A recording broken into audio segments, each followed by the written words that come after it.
Hello everyone, Ernest അക്കാഡമിയുടെ പുതിയൊരു വീഡിയോയിലേക്ക് എല്ലാവർക്കും സ്വാഗതം.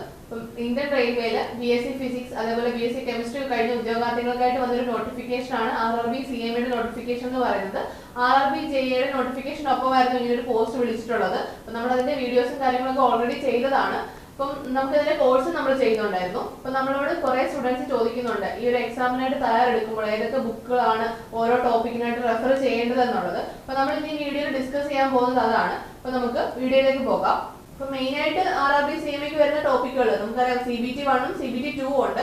CBT 1 മെയിൻ ആയിട്ട് വരുന്ന ടോപ്പിക്കുകളാണ് ക്വാണ്ടിറ്റേറ്റീവ് ആപ്റ്റിറ്റ്യൂഡ്, റീസണിങ്, അതേപോലെ ജനറൽ സയൻസ്, ജനറൽ അവയർനെസ് എന്നിവ.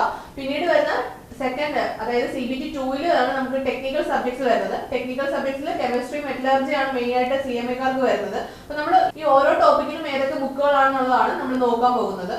നമുക്ക് ടെക്നിക്കൽ സബ്ജക്റ്റിലേക്ക് പോകുകയാണെങ്കിൽ OP ടാൻഡിന്റെ physical and inorganic and organic chemistry എന്ന് പറയുന്ന ടെക്സ്റ്റ് ബുക്ക് നിങ്ങൾക്ക് റെഫർ ചെയ്യാവുന്നതാണ്. അതേപോലെ സ്കൂഗ് ആൻഡ് വെസ്റ്റിന്റെ അനലിറ്റിക്കൽ കെമിസ്ട്രി നിങ്ങൾക്ക് റെഫർ ചെയ്യാൻ പറ്റുന്ന ഒരു ബുക്കാണ്. അതേപോലെ രാഘവൻ ആൻഡ് വാഹിദിയുടെ പ്രിൻസിപ്പിൾസ് ഓഫ് മെറ്റലർജിയുടെ ബുക്കും നിങ്ങൾക്ക് മെറ്റലർജിക്കായിട്ട് റെഫർ ചെയ്യാൻ പറ്റുന്ന ഒരു ബുക്കാണ്. ഈ രണ്ട് ബുക്കുകളും നിങ്ങൾക്ക് ടെക്നിക്കൽ സബ്ജക്ട്സിന് വേണ്ടിയിട്ട് യൂസ് ചെയ്യാൻ പറ്റുന്നതാണ്.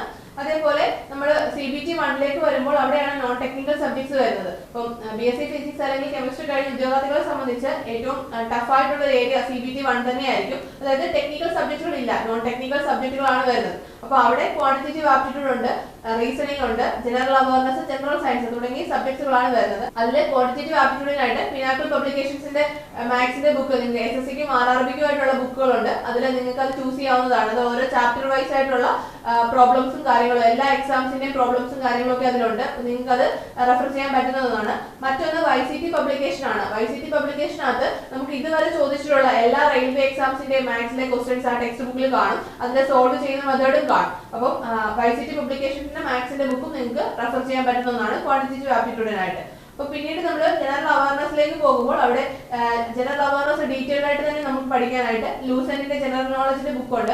അതിൽ ഡീറ്റെയിൽഡ് ആയിട്ട് തന്നെ നോട്ട്സും കാര്യങ്ങളും ഉണ്ട്. അപ്പൊ നിങ്ങൾക്ക് അത് റെഫർ ചെയ്യാവുന്നതാണ്. കൂടാതെ പിനാക്കിൾ പബ്ലിക്കേഷൻസിന്റെ ബുക്ക് ഉണ്ട് ജനറൽ സ്റ്റഡീസിന്റെ.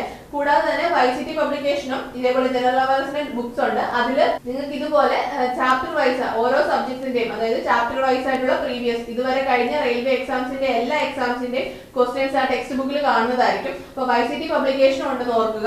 പിന്നീട് റീസണിംഗിലേക്ക് വരുമ്പോൾ RS അഗർവാളിന്റെ വെർബൽ ആൻഡ് നോൺ വെർബൽ റീസണിംഗിന്റെ ടെക്സ്റ്റ് ബുക്ക് ഉണ്ട്.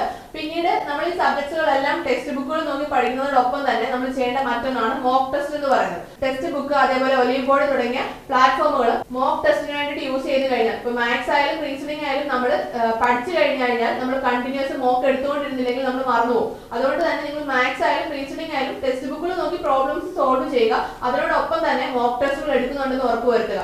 ഓരോ ചാപ്റ്റർ വൈസ് മോക്ക് ടെസ്റ്റുകൾ ചെയ്യുക. അപ്പൊ നിങ്ങൾക്ക് ആ ഒരു ചാപ്റ്റർ തറവാകാൻ വേണ്ടിയിട്ട് നിങ്ങൾക്ക് സഹായമാവും. ഇപ്പൊ ഇൻ കേസ് നിങ്ങൾ പെർസെന്റേജ് പഠിച്ചു, അത് പഠിച്ചിട്ട് നെക്സ്റ്റ് ചാപ്റ്ററിലേക്ക് പോകുമ്പോൾ ചിലപ്പോൾ പെർസെന്റേജിലെ ക്വസ്റ്റ്യൻസ് ചെയ്തുകൊണ്ടിരുന്നില്ലെങ്കിൽ നിങ്ങൾ പെർസെന്റേജ് മറന്നുപോകും. അതുകൊണ്ട് തന്നെ നിങ്ങൾ ഓരോ ചാപ്റ്റർ പഠിച്ചു പോകുമ്പോഴും നിങ്ങൾ മോക്ക് ടെസ്റ്റുകൾ ഓരോ സെക്ഷൻ വൈസ് ആയിട്ടുള്ള മോക്ക് ടെസ്റ്റുകൾ എടുത്ത് ഡെയിലി ശീലിക്കുക. പിന്നീട് ജനറൽ സയൻസിലേക്ക് വരുമ്പോൾ അവിടെ NCERT ബുക്കുകളാണ് മെയിൻ ആയിട്ട് നിങ്ങൾ നോക്കേണ്ടത്. ഇപ്പൊ ജനറൽ അവയർനെസിന്റെ കേസിലായാലും നിങ്ങൾ NCERT ബുക്കുകൾ ബേസ് ആയിട്ട് എപ്പോഴും കരുതുക.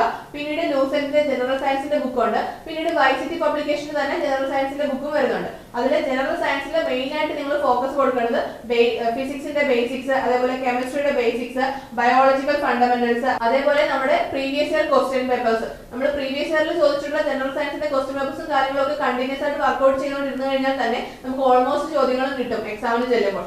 പ്രീവിയസ് ഇയറിന് വളരെ വലിയൊരു പങ്ക് നമ്മുടെ RRB എക്സാംസിനുണ്ട്. ഇപ്പം റെയിൽവേ എക്സാംസിനെ സംബന്ധിച്ച് പ്രീവിയസ് ഇയറിൽ ചോദിച്ചിട്ടുള്ള ക്വസ്റ്റ്യൻസ് റിപ്പീറ്റ് ചെയ്ത് വരാനുള്ള സാധ്യതകൾ വളരെ കൂടുതലാണ്. അപ്പൊ നിങ്ങൾ എല്ലാ എക്സാംസിന്റെയും ഇപ്പൊ CMAയുടെ മാത്രമല്ല, ഇപ്പൊ JEE എടുത്താല്, ALP എടുത്താല്, ടെക്നീഷ്യൻ എടുത്താലും NTPC എടുത്താലും ഒക്കെ CBT 1 ഏറെക്കുറെ എല്ലാവർക്കും സെയിം ആണ്. അപ്പം അതിന് ക്വസ്റ്റ്യൻസിന്റെ ലെവലിലായിരിക്കും അങ്ങോട്ടും ഇങ്ങോട്ടും വ്യത്യാസങ്ങൾ വരിക. അപ്പൊ നിങ്ങൾ ഈ ക്വസ്റ്റ്യൻ പേപ്പേഴ്സ് ഒക്കെ നിങ്ങൾ നോക്കുക. ഇപ്പോൾ CMAയുടെ എക്സാം നടക്കുന്നതിന് മുമ്പ് തന്നെ ചിലപ്പോൾ ALPയുടെ എക്സാമും ടെക്നീഷ്യന്റെ എക്സാമും ഒക്കെ നടക്കാം. അപ്പോൾ അതിന്റെ വരുന്ന സയൻസിന്റെ ക്വസ്റ്റ്യൻസ് ഒക്കെ ഒന്ന് റെഫർ ചെയ്തിട്ട് പോയി കഴിഞ്ഞാൽ നിങ്ങൾക്ക് ചിലപ്പോൾ നിങ്ങളുടെ ഷിഫ്റ്റിൽ 1-2 ക്വസ്റ്റ്യൻസ് നിങ്ങൾക്ക് അതിൽ നിന്ന് കിട്ടാൻ സാധ്യതയുണ്ട്. നിങ്ങൾ പ്രീവിയസ് ഇയർ ക്വസ്റ്റ്യൻ പേപ്പേഴ്സും വർക്ക്ഔട്ട് ചെയ്യുക, മോക്ക് ടെസ്റ്റുകൾ എടുക്കുക, അതേപോലെ നമ്മൾ ഈ പറഞ്ഞ ബുക്കുകളൊക്കെ റെഫർ ചെയ്യാൻ വേണ്ടി നോക്കുക. RRB CMAയുടെ നോട്ടിഫിക്കേഷൻ ഇപ്പോൾ ലൈവ് ആണ്. ഇത് ഡിസംബർ 10 വരെയാണ് RRB CMAയുടെ എക്സാമിനായിട്ട് അപ്ലൈ ചെയ്യാൻ സാധിക്കുന്നത്. RRB നോട്ടിഫിക്കേഷന്റെ കൂടെയാണ് RRB CMAയുടെ നോട്ടിഫിക്കേഷൻ വന്നിരിക്കുന്നത്. അപ്പൊ എല്ലാവരും എക്സാമിനായിട്ട് അപ്ലൈ ചെയ്യാൻ പറ്റുന്നവരൊക്കെ അപ്ലൈ ചെയ്യാനായിട്ട് ശ്രമിക്കുക. നമ്മുടെ ANS അക്കാഡമിയിൽ നമ്മൾ RRB CMA ഒക്കെ ആയിട്ട് ഒരു പ്രീമിയം ബാച്ച് തന്നെ സ്റ്റാർട്ട് ചെയ്തിട്ടുണ്ട്. ഇത് കംപ്ലീറ്റ് ലൈവ് ആയിട്ടായിരിക്കും, ലൈവ് പ്ലസ് റെക്കോർഡ് ക്ലാസ്സസ് ആണ് നിങ്ങൾക്ക് കിട്ടുന്നത്. അപ്പോൾ നമ്മുടെ കോഴ്സിനെ കുറിച്ച് അറിയണം, നമ്മുടെ ക്ലാസ് ജോയിൻ ചെയ്യുന്നതിനുമായിട്ട് നിങ്ങൾക്ക് താഴെ കാണുന്ന ഗൂഗിൾ ഫോം ഫില്ല് ചെയ്യാവുന്നതാണ്. അടുത്തൊരു വീഡിയോയുമായി വീണ്ടും കാണാം. All the best.